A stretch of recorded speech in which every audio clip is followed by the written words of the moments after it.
Hello Internet, welcome back to another edition of Eric's Corner with the word of the not so wise.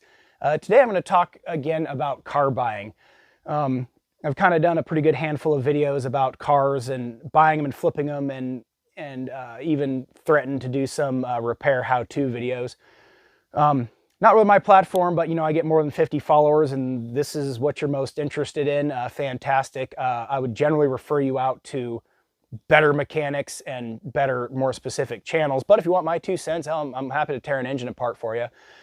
I've discussed the hyperinflation of, well, the economy in general, but used vehicles is absolutely gotten completely out of control. And as far as trying to flip cars and stuff, I mean, people want a car that is essentially worth nothing, that has a problem, and they want what it's worth after I've fixed it. I want $5 grand for this car, throw an engine in it and flip it and make money. It's like, you'd have to give me that car and I probably would barely make money off of it. Make your time worth it, blah, blah, blah. A buddy of mine picked up a bunch of really cheap snow plows down south and brought them up here. He's made a couple trips, which is fantastic. So he was kind of asking me to keep ears to the ground for people needing them and so forth. He sent me a link to somebody who had I believe it was around a 97 Dodge Ram half-ton extended cab with a nice camper shell on it and had a nice Western plow on it. The dude wanted $22,000 and he at some point slashed it down to $20,000. 100,000 miles on it, and the truck is absolutely gorgeous. And I'm starting to see that some rigs, aside from the hyperinflation issue, we're starting to see what's more collectible, what's desirable. And this body style is very desirable, especially with the Cummins. But is what I ask myself, what does that truck, comparable condition, similar mileage, 10 years newer, what is it worth?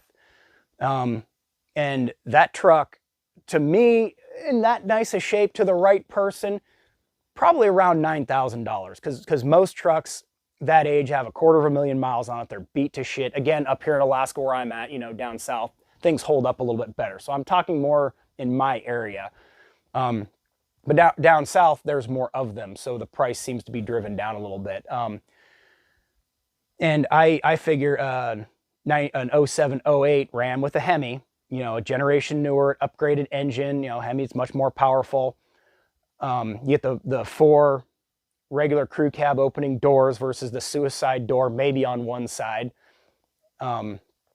So you're getting a more modern and better vehicle, 10 years newer, for about the same price. And again, it may not have a plow on it, but if that's what you want, you can always have one put on it. It's not that horribly hard to do, I understand. I had mine installed. I ran out of time and just flat could not do it. Plus, it was missing a lot of parts. But so first of all, if you're going to have a plow truck, I recommend a 3/4 ton. Plows are insanely hard on the front end components. Just carrying the plow around itself isn't really hard on the drivetrain. It's all the forward and reverse and backing up and back and forth that you do that eats the transmissions. Just pushing the blade, not so much. I mean, they're designed to tow 7, 8, 9, 10,000 pounds. So if you're buying a plow truck to be a plow truck, I mean, generally they're going to be 30-year-old trucks because, you can really only justify having so expensive of a truck sitting around year round to use, 10, 15 times to plow your own driveway. I mean, I plow my own driveway, my neighbor's big ass storage yard. So I do some minor commercial like stuff. So, if you have the means to spend that kind of money on a plow truck to have it sit around, hey, by all means, I'm not telling you how to spend your money. I am just explaining what is and isn't economical. Something that expensive, you're going to be way better off hiring it done. Again, plows are very hard on front end components. They're not that heavy, but they stick 6 feet off the front. So putting all that weight out further forward adds a lot of strain on your steering components. And again, a 3/4 ton can take that abuse a lot better. Now this particular rig, I mean, a half ton's a good way to go, better ride, okay, cool. And maybe you don't have very much to plow, but you're going to put that plow on in the beginning of winter and you're going to leave it on. You're not going to take it on and off. It's a pain in the ass. And if it's your daily driver, you're commuting, okay, may not be too terrible, but again, my situation, I work in Homer, live in Anchor Point. It's 50 miles round trip. That is a lot of wear and tear you're putting on the front end components of your vehicle for a daily driver. So, you know, one full front end rebuild, I mean all the parts and guts, I mean, you're looking at probably $2,500 and more, even 3,000, depending on how far back they go.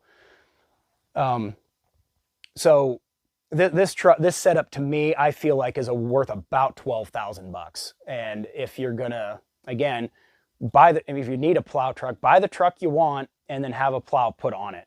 So you get something, you know, you're not just kind of picking and choosing between what other people have put together. I recommend the bigger engines. They oftentimes come with a heavier transmission that can take the abuse of forward and reverse and pushing heavy snow loads. I mean, it just snowed a foot last night, and it was pretty light, fluffy snow. I was having trouble pushing through it. You know, I got the Ram V10, which, you know, more power doesn't really do you so much good pushing snow because you're on a slick surface. I mean, I don't even plow in 4 low most of the time because it's too much torque and breaks the tires loose. I did mostly this time because it was a heavier snow load. It is going to be easier on your transmission, and you know, I got extra studs put in my tires, so it's grabbing a lot better. So recap, you know, if it's going to be a daily driver, plan on replacing front end components. Find something older to use. I mean, again, up here in Alaska, you want your own plow. You want to be self-sufficient. You want to plow your driveway when it needs to be plowed, not have to wait in line between other people. My oldest son is autistic. So the bus comes right to my door. Well, I might have to get up at 5 in the morning before the bus gets here and at least plow them a quick lane, you know, at least, maybe do the rest after work or just go in late. So, I mean, I get that aspect. Again, not telling you how to spend your money, but if you're somebody who's kind of trying to save money and thinking, well, do it myself, but you want a new, nice enough truck to where it's reliable. I mean, reliability really takes a back seat when you're abusing a vehicle like this. And the half ton's a better option as far as a nicer ride and so forth. I mean, the 3/4 tons drive like a fucking tank. I absolutely hate it for the most part. And that's what I drive. I drive a ton or half ton most of the time, my construction truck. And again, bought the heavier truck for this purpose. So yeah, that's what I got for you for car buying as far as a plow goes. Don't plan to do a lot of these videos. I'm not going to pick apart every ridiculous vehicle deal I see, but take this and kind of apply it to other car buying if you're looking at getting something, especially in this hyperinflated market. If you want to buy something broken and maybe fix it. Again, I talked about a 2016 Ram I bought that is almost not worth fixing. I'm probably going to end up pulling to my shop and tearing the engine down myself, which didn't really plan on it, but you know, I'd be happy to show you a video if that's what you want to see. But yeah, that's all I got for Eric's Corner today. Let me know what you think and give me some feedback. What do you want my 2 cents on? I'd love to try and steer you in the right direction. And real quick, in case I don't get to it from another video, if you're a younger fellow and you're getting into auto mechanics, you have a lot of resources available with forums and Googling things. That's fantastic. They've steered me in the right direction. I mean, infinite amount of how-to videos. I've watched them and I could have figured it out, but it was way easier just to get a quick walkthrough on it and not make some mistakes or have to learn some stuff the hard way. But don't get frustrated because people that have been in auto mechanics for 40 years are having a hell of a time troubleshooting and fixing problems. I had my F450 into 4 specialty shops and 3 dealerships. And the last specialty shop finally found a bad fuel rail pressure sensor that was making my fuel pumps go bad and causing other problems. So every other shop, well, you got bad fuel pumps. Well, the fuel pumps are bad again. Well, it needs fuel pumps. And Kendall Ford and Kenai, oh yeah, gonna do their own video. So you better brace yourself, Kendall Ford, because you got it coming to you. So anyway, getting off topic. Thank you for joining me. Hope to see you again real soon. Enjoy the rest of your weekend and Merry Christmas.